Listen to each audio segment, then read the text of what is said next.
Hey guys, Socket here. Today's video is a small extract from the Speaker Specs What Do They Mean tutorial.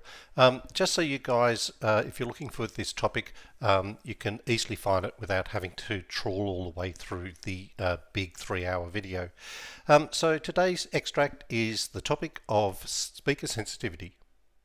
Okay, well, the next topic is sensitivity, and the shorthand for sensitivity in the technical data sheets is usually SENS, or it might be just written as SPL, because sensitivity is basically how loud a speaker will be for a given amount of power, right? So sometimes that's why they call it SPL, because sensitivity and loudness are kind of the same thing. So the way that sensitivity is measured is you take a speaker, you place a microphone 1 meter away, and then you put 1 watt of power into the speaker, and then you measure how loud the speaker plays in decibels, right? And that is the measure of sensitivity. So you'll end up with so many decibels per meter per watt. So you can take, so as long as you don't change the distances or things or the power going to the speaker, you can measure different sensitivities of different speakers. So I can put a different speaker in there, and I get a decibel level, and then what that means is I can then compare two speakers to determine how loud they will be with the same amount of energy at the same distance from the microphone, and I can do some comparison stuff. So let's say with speaker 1 I got 89 dB, with speaker 2 I got 86 dB. That would tell me that speaker 1 is more sensitive than speaker 2, and what this means, doesn't seem to be a lot, but let me show you that a 3 dB increase in SPL is 2 times the power, right, or a doubling of the power. So that means if I was feeding 50 watts into speaker 1, speaker 2 would need double the power, or 100 watts, to make the same level of output. And that's quite significant. So that's, whenever you see a 3 dB rise, that's a doubling in power. So the big takeaway about sensitivity is sensitive speakers beat bigger amps. They make more volume from less power. And we'll see how that works in just a moment. Now, one of the things I just want to make you aware of is some manufacturers list their sensitivity measurements. Instead of being 1 watt per meter, they list it as 2.38 volts per meter. Now, the reason that they do this is it goes back to the old days of home audio speakers, right? And 2.83 volts into an 8 ohm speaker is 1 watt, right? And so if you're measuring an 8 ohm speaker, then this measurement and where is it? This one here. This measurement is the same, because at 8 ohms, 1 watt is equal to 2.83 volts, right? So same, just using different units of measure. But when you're putting 2.83 volts into a 4 ohm speaker, then now we're putting 2 watts in there.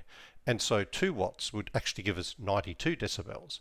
So they would list this speaker in the specifications as a 92 dB sensitive speaker at 1 meter by 2.83 volts. Now, because it's a 4 ohm speaker, it looks better than it really is when you use the standard 1 watt 1 meter rule or version that we tend to use as a standard. So this is a tricky way that manufacturers can artificially inflate the sensitivity levels of their, how the sensitivity looks on the technical data sheets, if you're not aware of this difference in volts versus watts. And it gets worse if you go to a 2 ohm speaker, because 2.83 volts into a 2 ohm speaker is actually 4 watts. So now this 89 dB sensitive speaker is now 95 decibels, or looks to be 95 decibels. Now, the speaker hasn't changed. It's still just as sensitive. You're just getting a better result because you're putting the same amount of volts into a speaker with lower impedance. yeah. So just make you guys aware of that. Just be careful that you don't sort of get caught out by looking at something that is in volts instead of watts. All right, so back to sensitivity. What is a sensitive and an insensitive speaker? Okay, so here is typical car audio speakers. They'll typically range from the low 80s to the high 90s.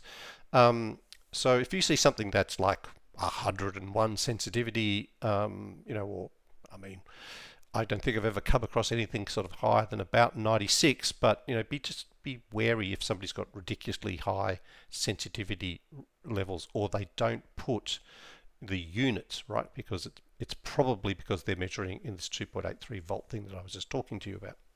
But cut a long story short, speakers above 90 are sensitive to very sensitive.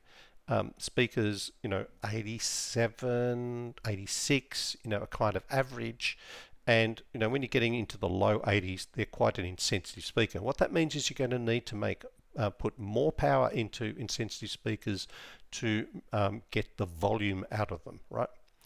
And to kind of explain that, let's just work out how many watts of power you would need to produce 96 dB, right? So a 96 dB sensitive speaker would just require 1 watt, and it would produce 96 dB, right? That's 1 watt in, 96 dB. That's what that's what this 1 watt per meter means, right? So 93, then I'm going to need 2 watts because it's 3 dB less. I need double the power. Double the power from 1 watt is 2. If I 3 dB down at 90, now I need 4 watts. Another 3 dB down, now I need 8 watts. So by the time you get to an 81 watt sensitivity speaker, you need 32 watts of power, or 32 times the power, to make the same level of output as a 96 sensitivity speaker. Now we can work out by looking at the sensitivity of the speaker just how many decibels it will play given the amount of power you put in, because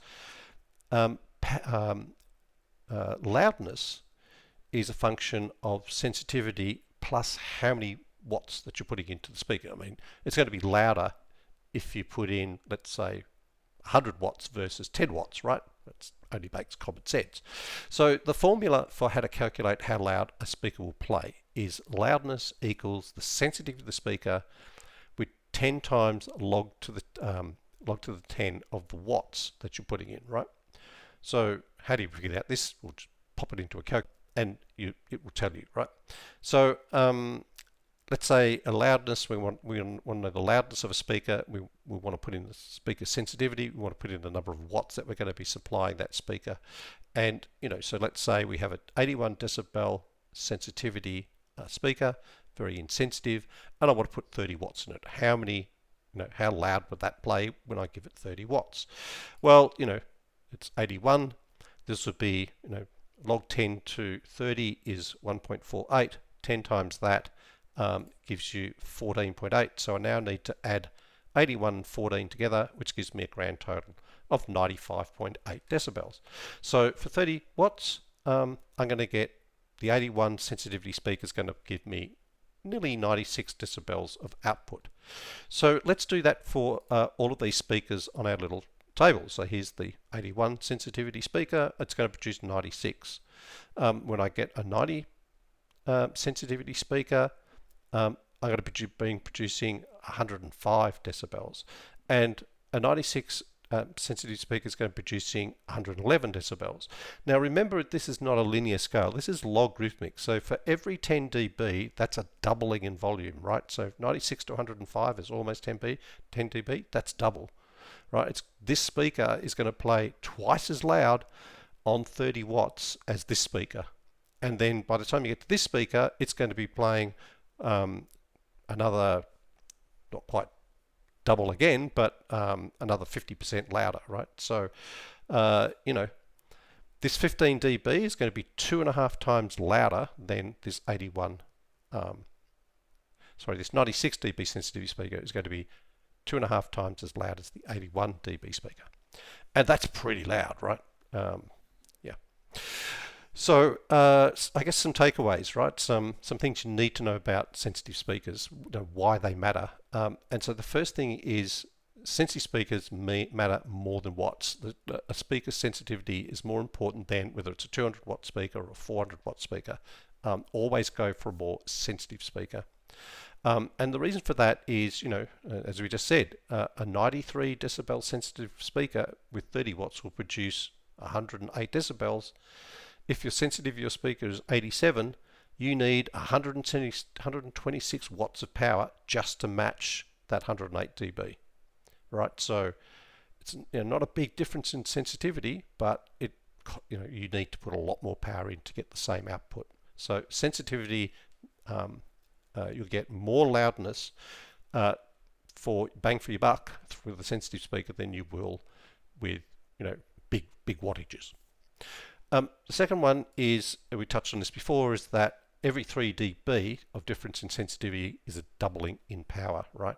So, once again, a 93 decibel sensitivity speaker, a 87 dB sensitivity speaker needs 4 times the power just to come out and play the same output as this speaker here, right? I mean, that's a massive difference. And then sensitive speakers, you can run smaller amps.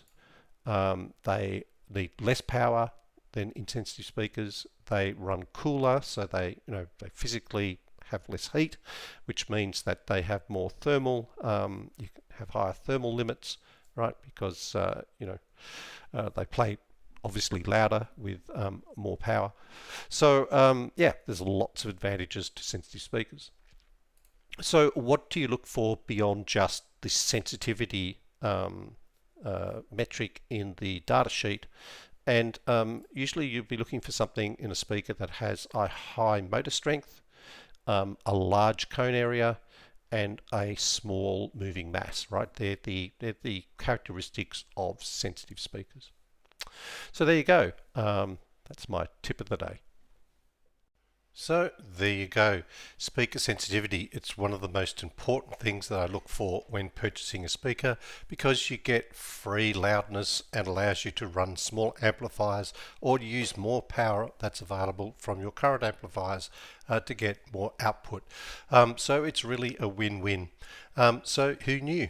Well, I hope you found today's video interesting. As always, if you've got any questions, please feel free to throw them down below. And once again, thanks guys for watching, and I will catch you in the next episode.